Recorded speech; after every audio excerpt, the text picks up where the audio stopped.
Welcome back, everybody, to another exciting Lord Duckman production. Behind me here we have a 1968 Volkswagen Singlecab transporter bay window bus. That's right, it's a truck. It's a lot of different things, and if I call it the wrong thing, somebody says, oh, it's a van truck. No, it's a bus. I don't care what you say, that's what it is. Anyway, it's here today because it has a broken shock tower. And that's way up here in the rear. Turns out there's a bit of rust under there, and you really can't see it, but that's what we're going to be attacking today. And depending upon how much editing I can do, whether or not I actually get a computer together for this video, we'll see. But at the time of this recording, no, I still don't have a computer. So let's go ahead and hop to it on this thing. I'm going to keep the edits as short as possible because, like I said, I can't edit. This camera does allow me to stitch clips together, though, without doing any editing, so I can actually just kind of stack them.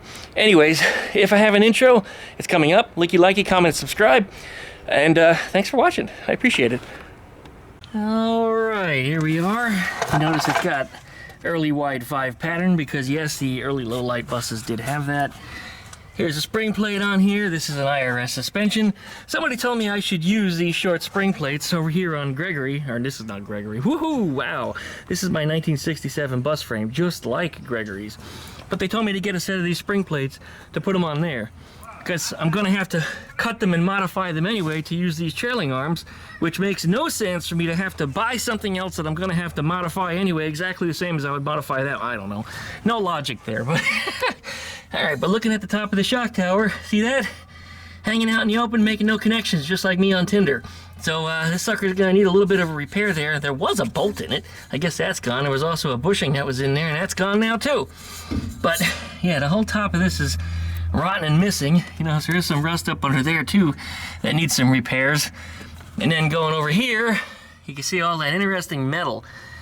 Somebody did some really nice metal brake work and bent all kinds of sheet metal around rusty parts and covered a lot of it up. So I don't know what kind of repairs that's going to take in the future, but there might be some more work down there for me.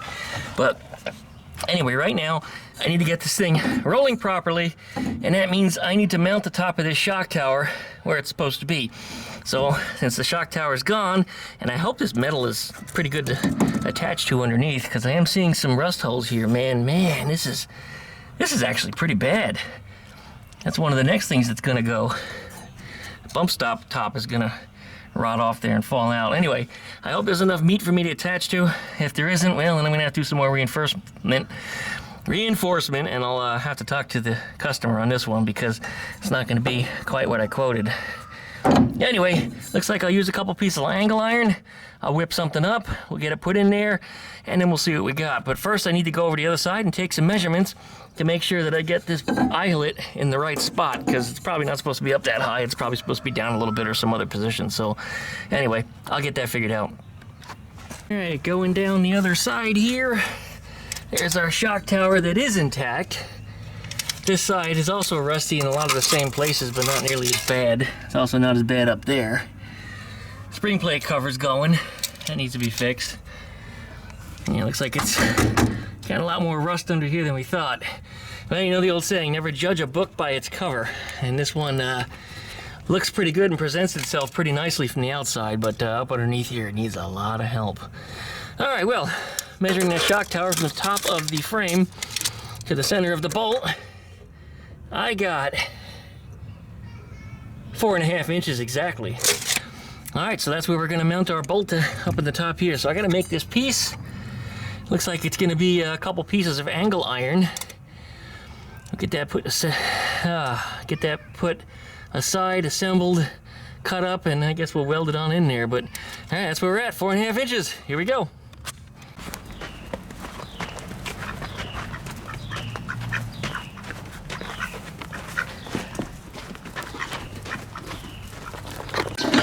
For starters, this was missing a bush. I happened to find one. Because Gregory's old shocks, they came off the rear, had them in there, so I pressed one out. So that will replace what's missing here, and that's good because you kind of have to have a bush. They're in style nowadays. So anyway, yeah, I'll get that pressed in there. I'll probably have to put it in a vise. But that's good. Then, the next thing we come up with is this is the mount. And it turned out it had a lot more shapes to it than I thought it was going to need to. It kind of leans out away from the vehicle. So yeah, it stands up a little bit crooked like that, and then it will bolt in kind of like so. And I've already lost, lost wasn't the word I was going to say, but there it is. Here's the bolt. This is going to go through the bush and everything, and through this thing to the captive nut that's welded on the backhand side. So that should all get welded in there. I might need a little spacer between the bush and the shock because the shock sticks out just a little bit, but that's not a big deal. I thought about that and put in a long enough bolt to compensate. So that should work out just fine. Okay, I'm going to do a little touch up to this, a little more cleanup on some of the welds, and we'll see how it turns out. And then we're going to get it tacked into place, and we'll clean it up, put some paint on it. Alright, there we go. I actually pounded it out a little bit in there to give it a little bit of freedom, so it's cupped now, which gives it what it needs and a little spacer behind here. It's perfect. It is perfect. It's ready to go on the vehicle. Okay, well, again, a little touch up on the welds, some paint, and we're ready to go. Alright, there it is, mounted in its location. I got it tacked in about 3 spots, so it's not exactly tight. It's a little wobbly where it's at, but I'll push it into place and get it to where it needs to be. In fact, it looks like that tack already broke free.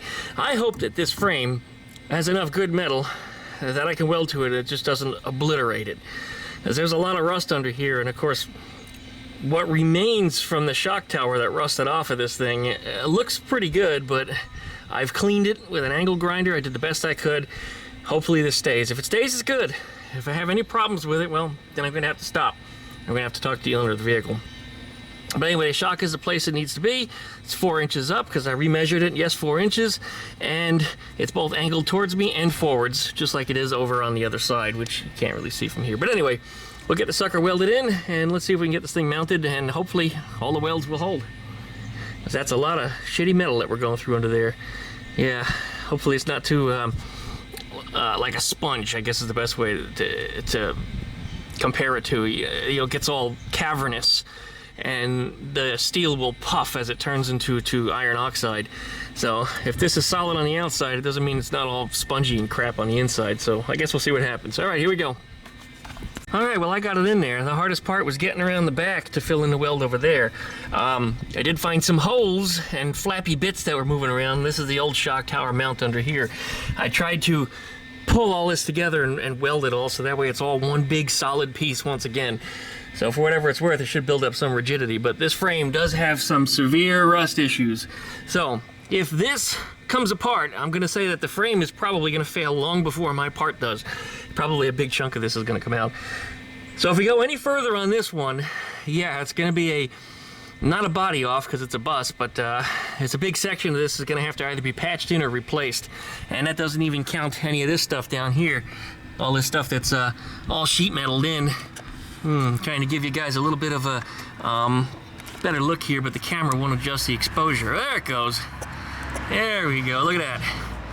You see all the sheet metal screws and everything? And whoever it was that put this together really formed the metal really nice to cover up any rust. Look at that under there. Yeah, that's not factory. Shelf bracket stuff. Anyway, yeah, so this thing does have some severe rust that's going to need to be addressed, but I think that is pretty good where it's at. So let's go ahead and throw that shock in there and make sure everything mounts up properly. And if it does, I'm going to get in here with some acid, coat everything down, let it soak, make the rust go away, any of the surface rust anyway, and it'll also treat the new metal for whatever that matters. At that point, then I'll get in here with a little bit of paint and put everything back together and call this one done. Yeah, that's where we're at. Well, anyway, yeah, I'm satisfied. Yay! All right, everybody's favorite and mine. One and only phosphoric acid. Yes, sir. I recommend it on any time you're working with any kind of bare metal. I think I hear Boomer coming. There he is. Oh, Boomer. You can't be around me when I'm working with this stuff. You drink this. Yeah. Too much will be no good for you because you're little. Yeah. Truly, it's not super toxic kind of stuff, but put it in a duck in a large quantity, and I imagine it wouldn't be too good for him. All right, Boomer, go away. All right, here we go. Get this in here. Last time I used this, it didn't foam up like I thought it should have, and it actually had lots to do with the cold. because I used it again on a warm day and then it was fine. And today's one such warm day. It's about, oh, I don't know, 70 degrees out here today. It's really nice. Really nice, actually. I shouldn't be working on this crap. I should be cruising out in the car on a motorcycle today, but this just happens to be where I am. Okay.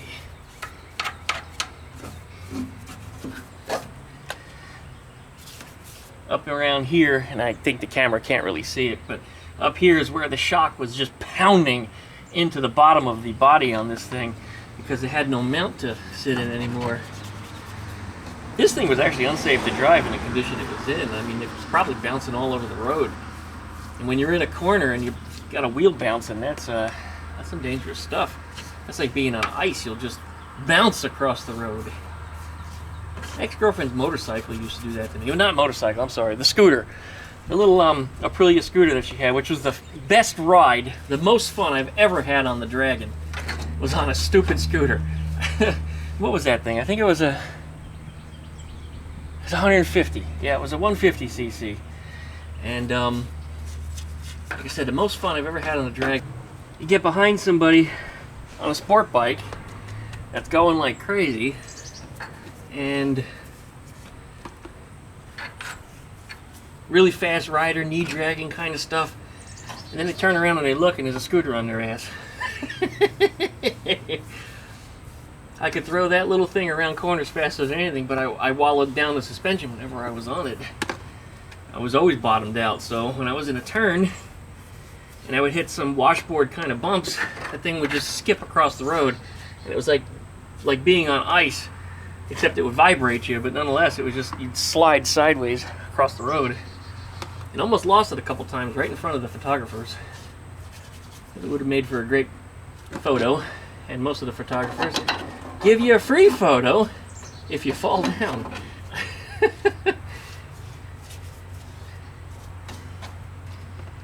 Alright, I think we're in a good spot here. Let's let this sit.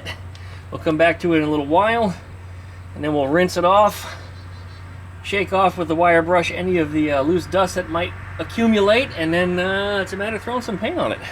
Yes, sir. Alright, currently coming to you from my knee cam.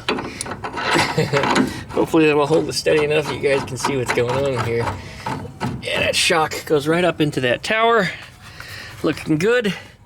See that? And it comes right on down to the bottom here, and then I'll compress it to bring it up, so that way it'll go into where it belongs. Currently the suspension is preloaded a bit because the jack stand is under the trailing arm. So it is causing the suspension to flatten a little bit. What I'll do is I gotta pull the jack and the jack stand out of the other side. In fact, you can see the jack through there. I'll bring it around this side, jack it up from here. That'll cause that to drop down. Then the bolt should line up just fine. But yep, just waiting for the acid to dry. So we'll be back, a few more minutes. Never fails. I just take a minute to work, and Boomer's on me again. Boomer, why don't you be a good boy and go somewhere else? Come here. All right, here, you ready? Okay, go. Good boy.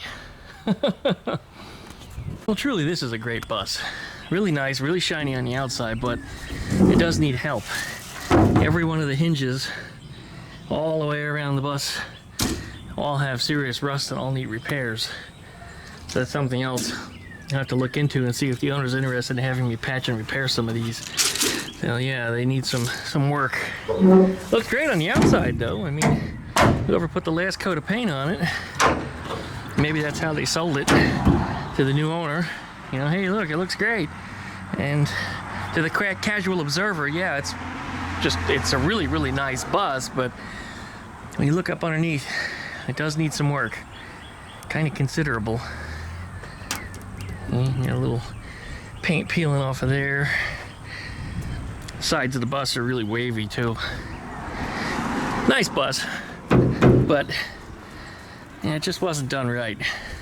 No. I like it though. I just don't like that I can't fit in it. When I go to step on the brakes, my foot gets caught under the brake pedal because I sit so close to the steering wheel. It's so close to the pedals, it's just, it doesn't work for me. Yeah, all right. Still waiting on that to dry under there. Then we'll get it washed out and throw some paint on it. All right, well, that all came together pretty good. Look at how shiny it is. Very nice, guys, huh? Okay, gonna throw that shock up on there. And you can see the concave surface that I dinged in there so the shock had a little more clearance. But yeah, ready to go. Okay, let's put this shock in here. Got my impact ready. This bolt is exactly the right length for what we need. So if I come up to put it in there, it's difficult to get the thread started, but once I do, man, it'll run itself in. But here we go.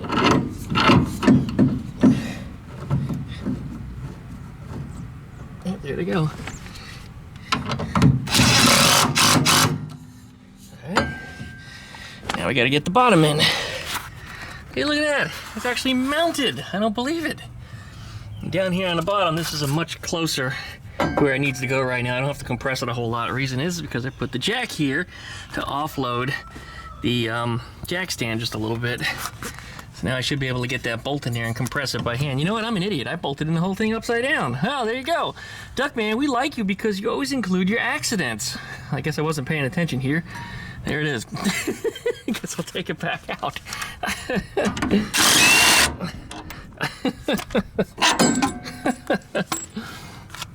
All right, there it is on the bottom. There it is on the top. Properly oriented, not upside down. As I said before, people do say that they enjoy watching my videos because they get to see when I make a mistake, because I usually leave that in the video. And this is another such case where I wasn't looking at what I was doing, I was looking at what I had already done. So of course I put the shotgun upside down. Nonetheless, it's in there properly now. It's just a matter of throwing this wheel back on, getting that jack out of here, and the jack stand out of here, and this sucker's ready to roll. Yeah, rock and roll, baby. Yeah, we're getting there. All right. Here we go.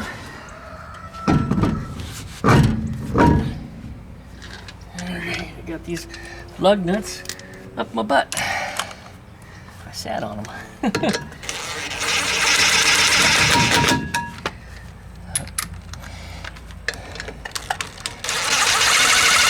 My auto shop teacher would be yelling at me right now. Because he would say, never start a lug nut or any other nut with a power tool. And I guess kind of I haven't, because you just saw I did spin it by hand first. But if he saw me do that, he'd still yell at me anyway. Mr. Stillman was a silly little guy, and he sounded like this when he talked. He would say something like, on Saturday we had dinner, and my engine blew up.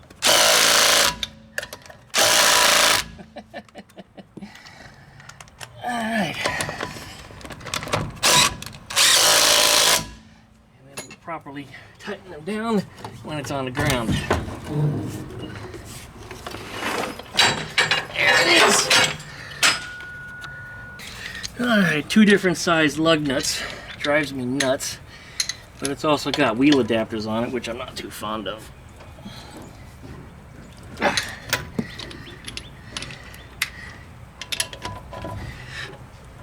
Yeah, I thought these had later model bus hubs.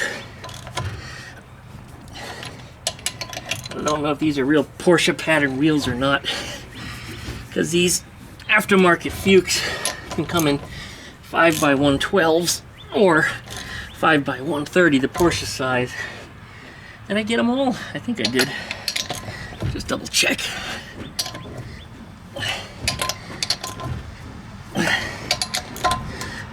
Yep, they're all tight. There we go. Alright, here we go. I get to take her for a test drive. First time for me ever driving this one. Yeah. Trouble with it is, it's hard for me to get in here. Duckman, you need to lose a little weight. Here's why.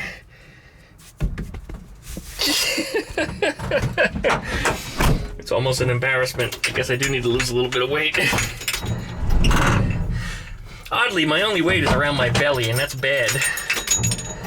It's usually a sign of diabetes and things like that to come, and my father had it. Probably should do what I can to get rid of the belly, because that will ultimately give me less of a chance of diabetes in the future. You know what? I need to get the wheel chock out from under the wheel. Okay, we'll make sure that gets out. Let me get this thing first. Oh, I'm not used to driving this at all. Oh, Rub Master.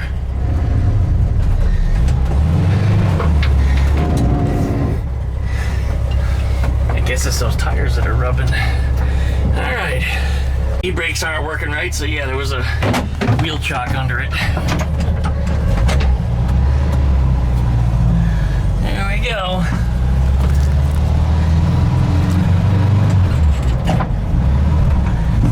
Yeah, I don't like the way the shifter feels in here. It's also way too close to me. Stuff I'm gonna have to make adjustments on in my bus. I'm gonna move the seat much further back. I like my steering wheel at arm's length, and arm's length, well, that's the dashboard. This one runs really good though. I mean, she starts really easy. It's ready to go right away without choking and spitting. Going over speed bumps is always a little weird in a bus because you're forward of the axle, so you go up in the air immediately. But after the speed bump goes under you, which is weird because it has hit the wheels before. All right.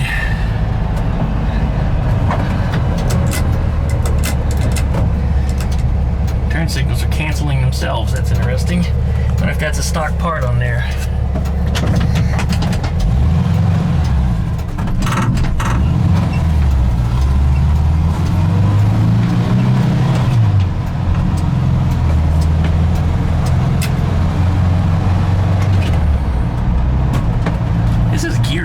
Very low. I mean, I'm in third gear now and I'm not even doing 20.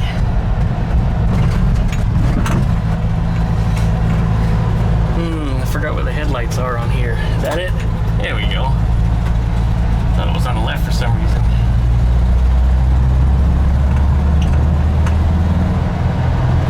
Well, I'll admit, the seats are really cushy. That's good. Comes a speed bump. We go over the speed bump before we go over the speed bump. That's so weird.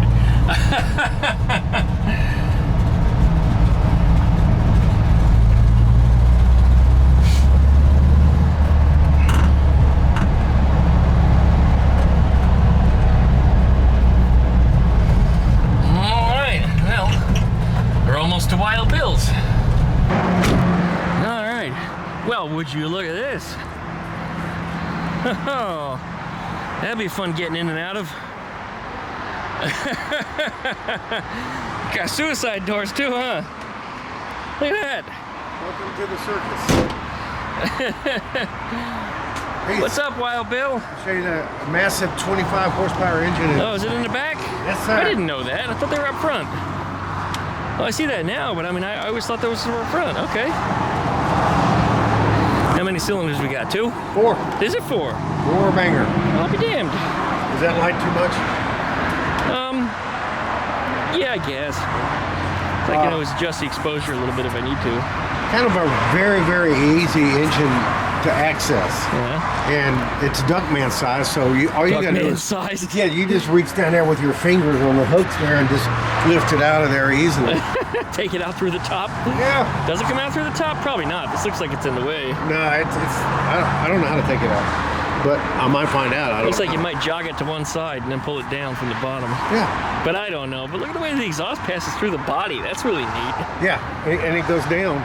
And look at this. Look at the hot air intake to warm up the carburetor. It's a little preheat for those cold European winters. Yeah, yeah. That's okay. That's clever. And it's got a paper element inside of it. A Weber, I'm not really sure what size. Oh, and there's a radiator right there in the back. That's a Weber. Little tiny radiator. Yeah, here's the fan. And a motorcycle radiator. And or radiator, as I say in New Jersey. Radiator. Radiator, yeah. Rhymes a gladiator. Water pump. Uh-huh. Runs off of the same belt that drives the alternator. It's interesting. The fan is on the opposite side of the water pump. I thought only Volkswagen combined stuff like that. That's really interesting to see that. You got your coil up here. Uh-huh. Voltage regulator right there. I wonder if it's the same coil. Valve cover.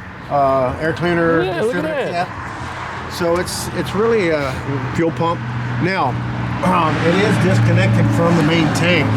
Somebody was working on it before, and they must have had it down in a I see. Yeah. trash can. Trash. Well, it could Yeah, be a like trash trash can can, full of yeah, gas. it's a I wouldn't trash rule it can. out. Trash can. Backyard mechanics would do that. Yes. Here's the existing fuel line that would Uh-huh. actually plug into the discharge there, but or suction. So the tank has got contaminated fuel in it.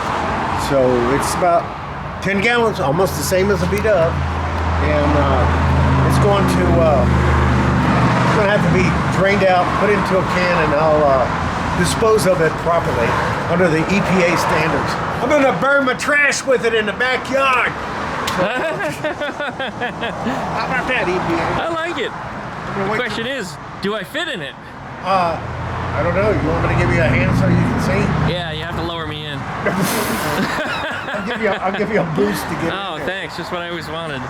Wild Bill's boost. Yeah, right. All right, getting in this little Fiat. It's a 500, right? It's actually a 600D, It's a 600. and the only difference is it's got a larger engine in it. Actually, you know what? It's not too bad. With that suicide door, it makes it perfect. No, I mean the dash to the steering wheel stuff. This is what I always have trouble with in the Volkswagens. Is the steering wheel's always like right on me. There's actually room between here. Check your headroom out. Headroom's not bad. I mean, it's close. But it's Yeah. not bad. I do hit this though. If I'm- Yeah. But actually, this is not too bad. I could drive this. Yes. Look at the door handle to open it up. Suicide door style. Gotta release it. Cranks Yeah. down there. Right. Little I hand dig thing. this. No, I dig this. Yeah. I really want a Puch 500. Yes. Puch 500 is the same car, but it has the Austrian Puch engine in it, and the Right. suspension and everything all upgraded, so it's a little sports car with the same body. Well, this one with a 600D and what they call a multipla, which is kind of like a cigar-shaped looking one of these. The front windshield comes up there and is open in the back. The door is in the middle. Yeah, watch that camera, you're pointing at my crotch. Oh God! Well, it just naturally goes down there, doesn't it? It has a little larger engine than a standard 500. Look at that thing. All right. Actually, it's not too bad. I mean, I'm hanging out the window, my whole shoulder's There's out. the information card on this thing.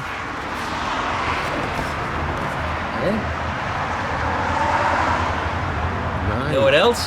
Yeah. No warranty. Oh my God. Ah, you believe that? Extended call warranty. you. They're gonna call you though. Yeah. Gotta make sure. They're gonna send a balloon over from China. No, I gotta have a turn driving this when you get it together. Yeah, I gotta try this.